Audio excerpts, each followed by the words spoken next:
Man, what if a bit of new tech comes out tomorrow that just absolutely sets your little software world on fire? How do you know when something's good enough to change? Other questions: how long is it going to take for the accounting ecosystem to catch up to the cutting edge AI stuff we're seeing now from Google and Microsoft and all that? What is the correct number of computer monitors? Okay, I made a lot of people mad on social media. Come on in, let's talk about it.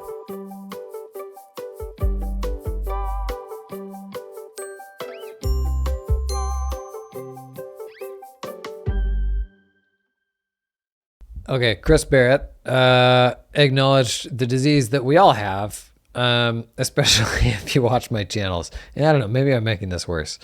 Chris said, okay, I love this. I think this may have been on the Copilot demo day on the main channel. Copilot's a practice management system. Okay, I love this, but how do I measure when something is better enough to want to move my whole practice to it? And ain't that just the whole problem with all this stuff? Is back in the day, you would pick a tax software, a practice management software, something like that, and you would stay with it for decades. Like QuickBooks Desktop, people use that going back to the late 19th century. Tax software, you presumably just never change.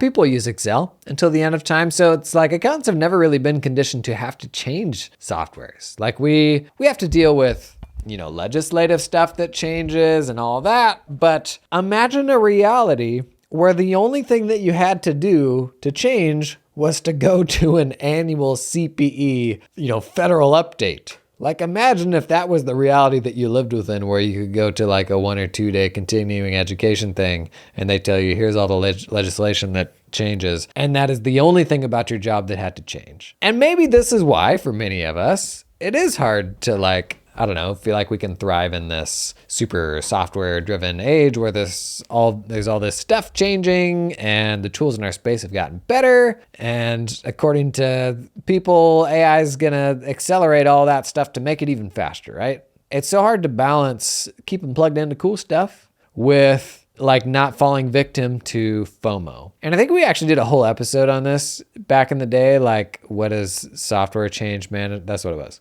What does software change management look like in the age of AI? And you've got that kind of iPhone paradox of when is the right time to buy an iPhone? You're always afraid you're going to buy it the day before it gets something really, really cool that you'll miss the boat on. At least that used to be the case. Now they don't really change all that much, right? And that's absolutely the case with AI stuff right now. And I've heard from so many AI first companies who are building, you name it, pretty much software for everything accountants do from scratch with AI from day one, which honestly, oftentimes is a very different approach to building a product. We're going to see people who are in our space right now who are unwilling to invest in the architectural changes it takes to meaningfully adopt the stuff that's already out there. We've talked about things like, embeddings and vector search and stuff like that. And how you structure all of the data within a system to make it work really well with AI enabled search, how to make that stuff hyper searchable, how to populate, the most relevant stuff when it's generating an email reply for you. There's some pretty fundamental aspects of how you build a product that change if you super want to lean into that. And I mean, the most obvious example of this is we have a generation of cloud accounting ledgers that have been built around the reconciliation process. What happens when we can automate 98% of that reconciliation process? Yes, there's a ton of nuance there, and there's situations where you can't auto-classify, and particularly around tax rules and all that. But when we can get to all but the last mile, it doesn't make sense to build an accounting ledger product around reconciliation anymore, right? You've pretty much solved for that. Now, the reality is, in the US especially, bank feeds are still crap. There's things standing in the way of that. But what does an accounting ledger look like if it's not built around classification and reconciliation? It probably looks like something very different. It probably is encompassing more of the adjacent workflows bill pay, and reporting is probably a little different.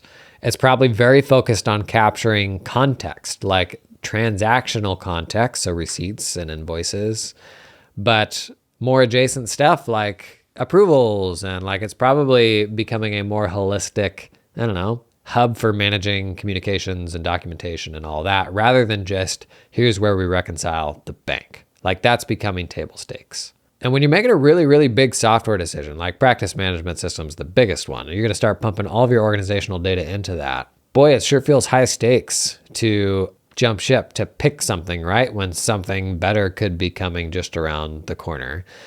And I feel, even more sure of this the more I've thought about it. Honestly, the only practical way to do this is you have to time block certain types of technology change. And the biggest ones are those core systems like your practice management system. If you're going to go through the effort of pulling up the carpet and putting all the work that goes into doing that right, if you run a team, your team's going to be at their wit's end because that is a bloody ton of work. But even if it's just you, like, man, I mean, it's one thing to impose on yourself. So that's different than imposing on a team.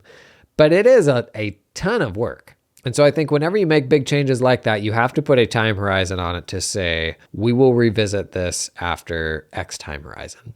Especially if you run a team, you can't really expect people to be able to operate in this environment of like ambiguity when literally anything could change tomorrow. If you're a very, visionary entrepreneurial type of person, like mindset like me, this is how we project our squirrel syndrome on the team as we get this wild idea, and then you just go drop it on them and they're like, what the heck am I supposed to do with this? This looks like a lot of work and not a lot of fun. And to me, the only way to balance that is to say, like, we're going to make this decision, we're going to stick with it for X years, and then at that point we will revisit, are there other options? Because in almost all these situations, there's absolutely switching costs and switching headaches. And it is always better to stay on the thing that you have than it is to move to that other shiny thing, if possible. So when you're looking at a practice management system, like you realistically have to say, we're not going to change this for 3 years or maybe even longer. Same thing with anything involving file management. Like that's just such a big lift. Other stuff,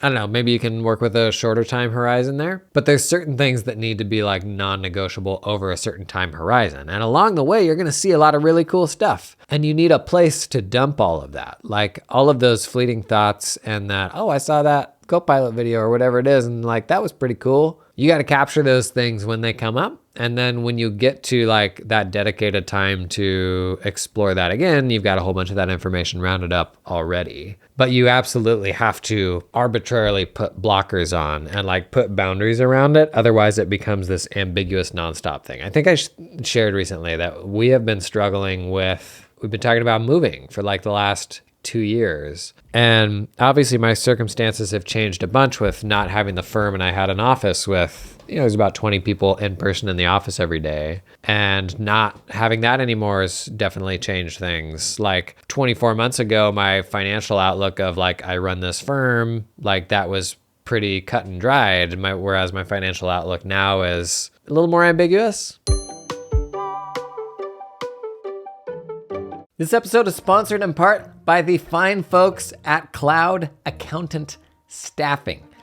Do you hire accountants? Bless your little heart. Not the best part of the job, in my opinion. Not something I ever enjoyed. Well, listen, you can build your accounting dream team with talented offshore accountants in the Philippines that work 100% full-time for your firm. Their accountants aren't freelancing or contracting for multiple firms. They're all yours. They work exclusively for you and are incentivized to stay with you and your team long term. They're not going to get swiped. Cloud Accountant Staffing is 100% dedicated to the accounting industry and founded by a former accounting firm owner that understands your business, knows your pain points. They had to hire some accountants and they said, you know what? We're going to build our own pipeline in the Philippines. Going to pull in some super talented people and then open that up to other firms. Basically, that's the story. We've been talking a lot about staffing, building more resilient staffing pipelines for your firms. I had staff in the Philippines, totally red pilled me to like, oh geez, like we need to globalize the way that we get our work done. Check these folks out. Link in the show description, cloudaccountantstaffing.com. This episode is sponsored in part by Copilot. Okay, everybody gather around, take one another's hands. Now, we can all agree the way that we exchange information with clients, very important. Can be a massive time waster if you don't nail it. But I get it. the fear of training clients on a portal system, right? What if you end up not liking it? What if you train a whole pile of people on this giant system and then you're like, turns out this actually isn't the one for me, or this new super cool AI rocket ship platform just took off and now I gotta get all my clients to move? Here's the thing. That is the best argument for why your client portal experience ought to be separate from your workflow management tool. You getting what I'm saying? Copilot, man, all they want to touch is that client experience, just the portal, giving you a mega flexible platform for how you want to work with your clients, so that if the workflow stuff changes, if you want to pull in a different tool for that, you can without changing the client experience. Pretty smart, especially in these scary, changing times of AI, right? Right? Actually got a demo day coming up on the main YouTube channel from Copilot in the next week or two where we actually get hands-on with it. You can see even more about it. So if you're looking for a cool, modern client portal experience, check out Copilot, link in the show notes. So we've got all these variables around like, we're gonna move. My oldest is in first grade now. We don't really wanna wait any longer. It's just gonna keep getting harder. And what it created was this like perpetual tension because it was an option, because we were open to it, but we also at the same time weren't 100% committed to exactly what we were gonna do. So there was this tension where it was like my wife would be cruising Zillow because that's just what she does. And I would come up and she'd be like, oh, you gotta see this super cool house. And I'm like, hang on, are we moving? And then I would find something and there'd be a couple months there where like I would be hot on something. And the best thing we ever did was actually sit down and say, we're not gonna move until this time frame, and when we get to this time frame, we're gonna hire a realtor and we're actually gonna like go all in and do it properly. And man, it's been so much nicer since then. Like we had this ambiguous thing over our head for like a couple months just because we couldn't decide, right? Not because we were necessarily even waiting for the right thing to come along, but because we just couldn't make up our minds. And there's a tremendous amount of value to saying no until X. And when we're in these periods of change, I think it is really important to keep plugged into the change and see what's changing, but equally important to close the doors in certain places where it's going to create stress and anxiety for you and the team. And that may feel like you're going to miss the boat on something. You probably won't, but also what's the alternative? Like if you're running a firm, man, you are spinning way too many plates as it is. And the last thing that you need is just give everybody whiplash, changing software left and right all the time. But I'll tell you what, that's a hard thing to manage for sure, especially with all the AI stuff going around. Like it has not gotten any easier. But I will say, and I hope this doesn't throw a wrench in your life planning, next 3 years are going to be really exciting for tech in this space, both from incumbent folks and also from brand new folks who are coming in with like AI first approaches.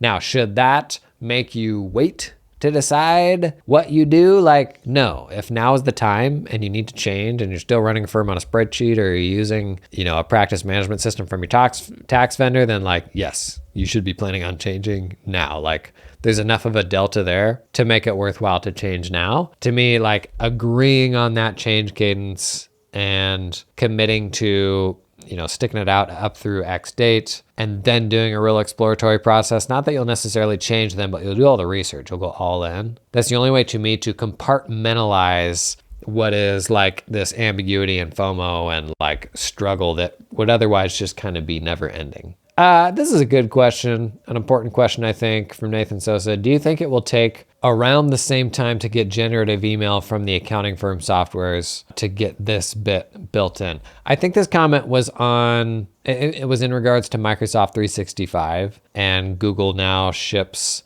basically the Microsoft 365 Copilot functionality where you can chat with Bard, Google's AI assistant, and it can see into all of your Google files and your Gmail, and you can say, summarize the spicy emails from when I was out over the weekend, and okay, generate a reply to this that pulls in the contents of this file and the transcript from this meeting to, generate a 2-paragraph reply, stuff like that. The thing that Microsoft was building trailers for in February that they still haven't launched and won't launch until November? Google shipped that. But Nathan's asking, how long we got to wait for the people in our ecosystem for this stuff, right? Because we kind of had a conversation on the pod last week that was like, is this Copilot stuff, having Windows Copilot on your desktop, Microsoft 365 Copilot coming just around the corner, that is going to be a massive upgrade in white collar work, period. Like it is going to super, super transform like how much effort it takes to pull in information across different projects.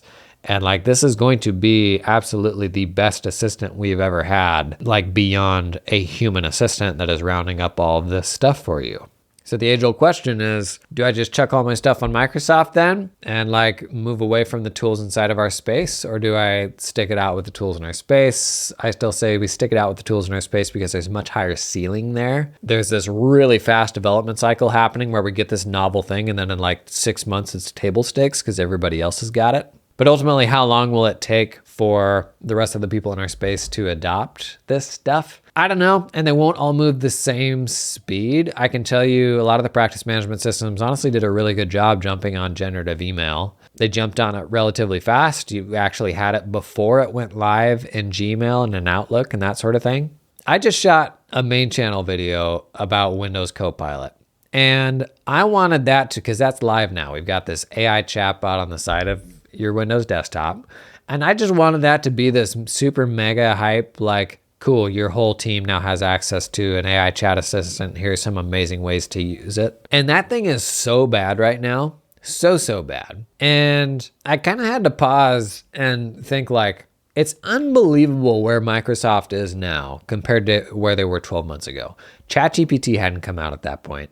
Microsoft was like, it was your dad's Microsoft. It was living on decades of enterprise advantage, but it was like kind of a boring business. They make their investment in OpenAI. OpenAI absolutely explodes. Now they've got their wagon hitched to the frontier AI model provider like OpenAI. GPT-4 was just so unbelievably far of everything else when it released, and frankly is still a long ways ahead. And all of a sudden Microsoft's like in the driver's seat for this entire new age of like seemingly all of civilization, right? We're playing up this AI thing to be absolutely massive, and Microsoft's in the driver's seat. Not 12 months ago, that was not a thing. And in the meantime, they've like had a bunch of really cool talks on stage and these amazing razzle dazzle trailers about all of your information being able to like work together in all these amazing seamless ways. And what do we have to show for it right now?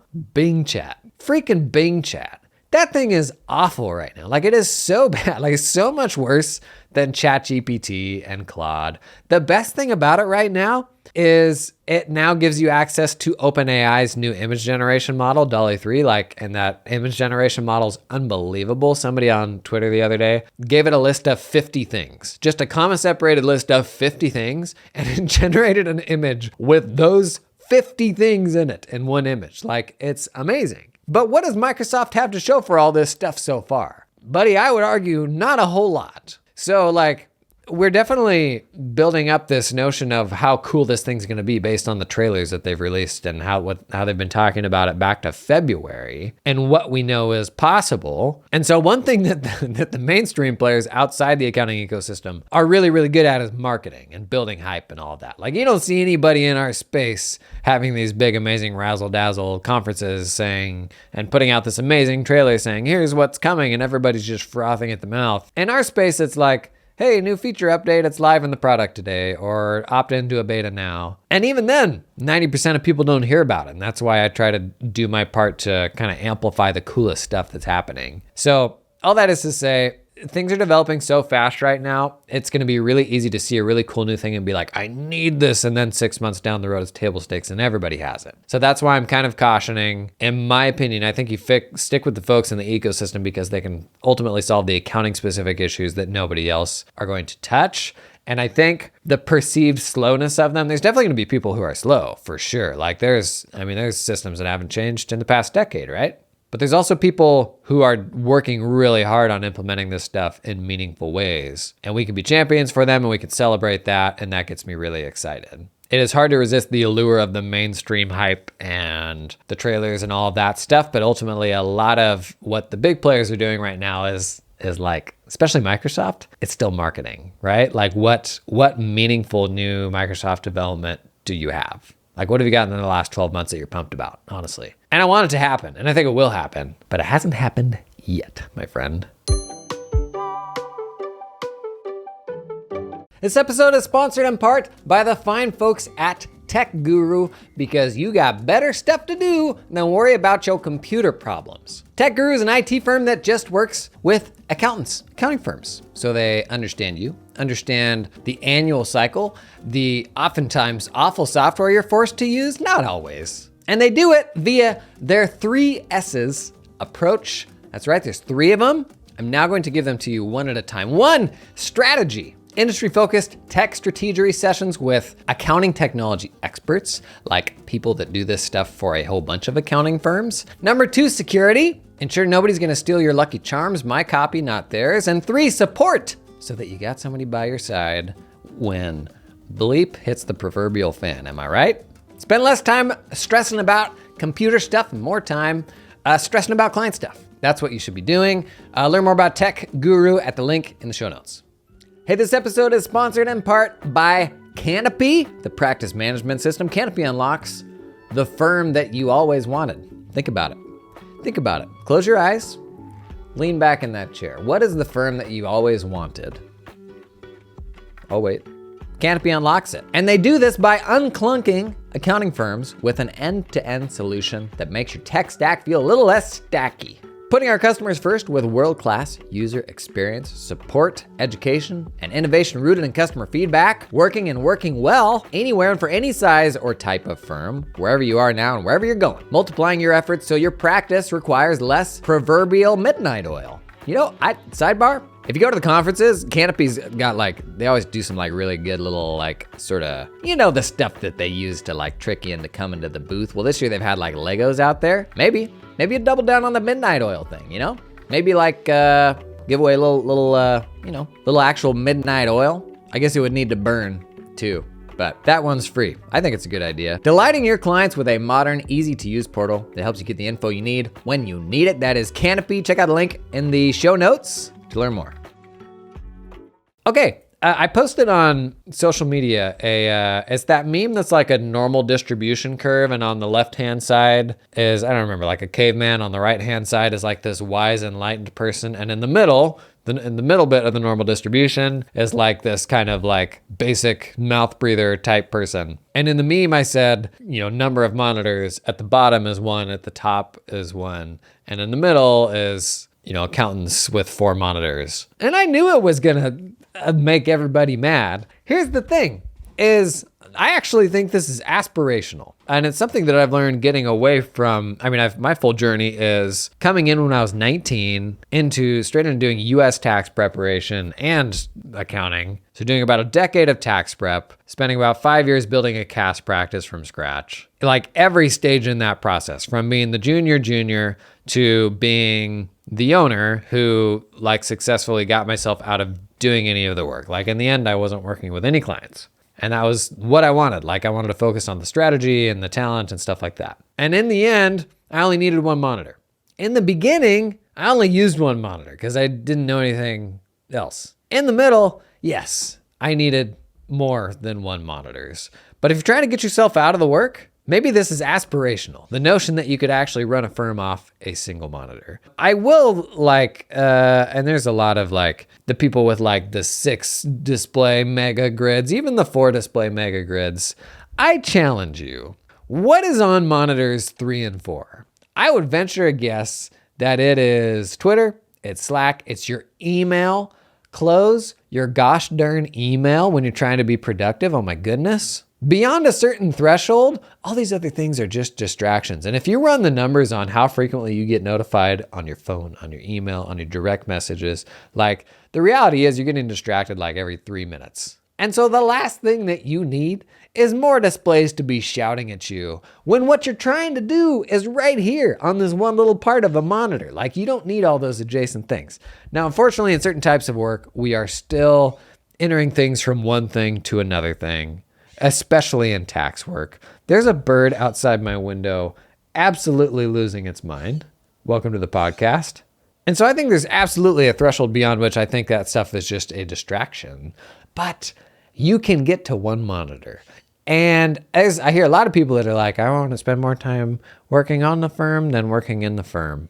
And one of the best things that ever happened for me in firm running, we had a tax practice that had been using Lacert for 20 years. And we moved a team of 25 tax pros from Lacerte to UltraTax. And it was, some of the darkest days of my life. It took years, genuinely years, for people to learn how to be productive on a different bit of tax software. It was outrageous, but this was happening at a time when I was like, it was actually like during COVID, and I was working really hard on PPP and ERC stuff and putting out content for clients. And I was like, my role in this firm needs to be strategy, needs to be attracting better talent and getting our systems nailed. And I had another partner, and like it was a team of about 40.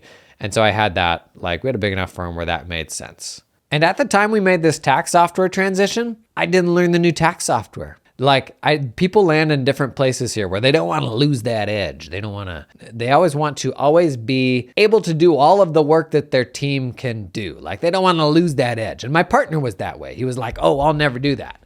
I didn't take the time to learn UltraTax.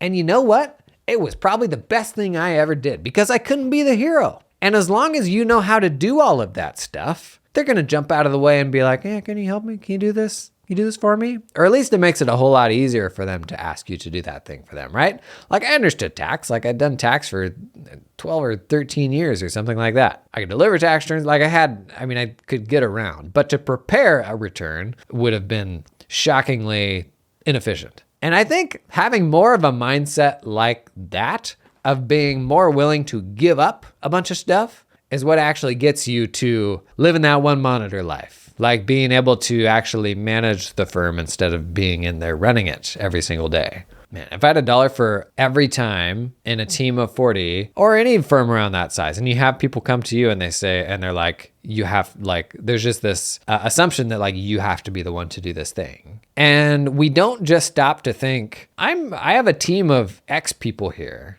And you're really telling me that I'm the only person here that's capable of doing this thing? And for me, the answer was like always no. And so and this kind of comes back to how some of us are just sort of more wired for delegation than others, I think. Like it just comes more naturally. But I am like, okay, if we got to this thing where I'm truly the only one that can do it, then who are we gonna decide does this now? Because it isn't me. And so we work out like what should the pipeline for this sort of issue be in the future? Otherwise, you're just perpetually being the hero for everyone in the entire firm. And I think being the hero can really be a trap. And oftentimes we do it because of this sort of self-worth. Like we don't know what our identity will be if we can't do all of those things. And it is just like in so many other things in life. If you can close your eyes and do that, trust fall into what's next, even if you don't quite know what it is, man, there's plenty to do on the other side of that unknown. Like there's a lot. But we hold ourselves back because like we can't see it yet, right? Okay, random interesting development is a couple companies in the last week or two have announced wearable AI things. Because it's not enough that they can now see everything on your desktop and all of your files and everything. One company, Rewind, they have a tool that's basically like a Chrome extension, and it sees your desktop and it literally captures every single thing you ever do on your computer so that any website you ever see, anything ever, is searchable. And on the one hand, that's really cool. On the other hand, that's like mega big brother, right? So this company, Rewind, announced a pendant that you wear around your neck so that, you can see where this is going, you'll never again forget a single thing that you hear or say. Now, I think from an evolutionary standpoint, there's probably a good reason why we do forget a lot of the things that we do and say. But how do we feel about that? Like wearing a microphone around and all of that data getting pulled in with all of your computer data. The notion that from a single place, you could search anything you ever said, anything you ever heard, anything that ever scrolled into view on your computer monitor. There's some sort of like browser history joke to be made here. I'm just not smart enough to make it. But man, how do we feel about that? That's kind of wild. And then another company, Humane, you may have seen this online. They announced this really snazzy looking like square, they call it a pin, like a pin that you wear on your clothes. And it is, they just say an AI pin. And there's some imagery of somebody holding up a hand and it's like projecting something from the pin onto their hand as if it's got this like itty bitty built-in projector.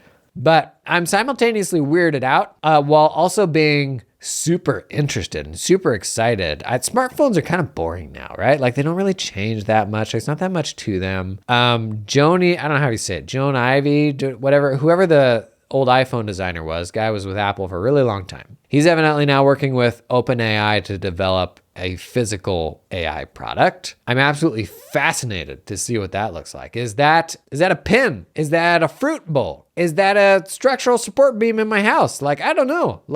But I love the open-endedness of what is a new bit of hardware like just for working with an AI conversational assistant look like? Does it have buttons? Does it have an interface? Like, does it project a screen? Does it have a little screen on it? Is it just a speaker, like an Alexa sort of thing, right?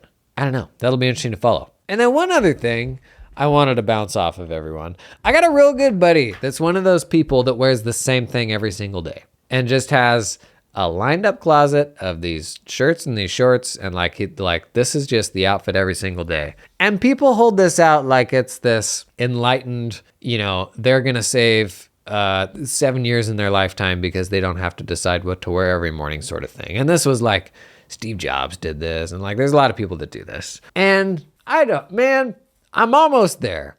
And I'm almost there for a couple reasons, because I'm just getting old and I care less. And the reasons why I didn't lean into that in the past, I don't know, if I was just a young man peacocking, just wanting to, somehow impress a mate by what colored Old Navy shirt I was wearing. So that part of me is definitely going away. The other part, oh boy, I tell you what, I bought some Lululemon shorts and some Fiore shorts recently, and I have been ruined for normal people clothes. Absolutely ruined for it. They are unbelievably nice, and I will never go back to the person that I was. And so I feel like I am starting to get closer to this, wear the same thing every day, but I'm still struggling with it. Is this something that you do? If it is, I would love to hear from you what your experience has been transitioning to this mindset. If you're not, why you are not that way. I keep hearing of more and more people that are this way. I super love the Smartless podcast. Sean Hayes at one point said he was at a party at Giorgio Armani's house, and he snuck into his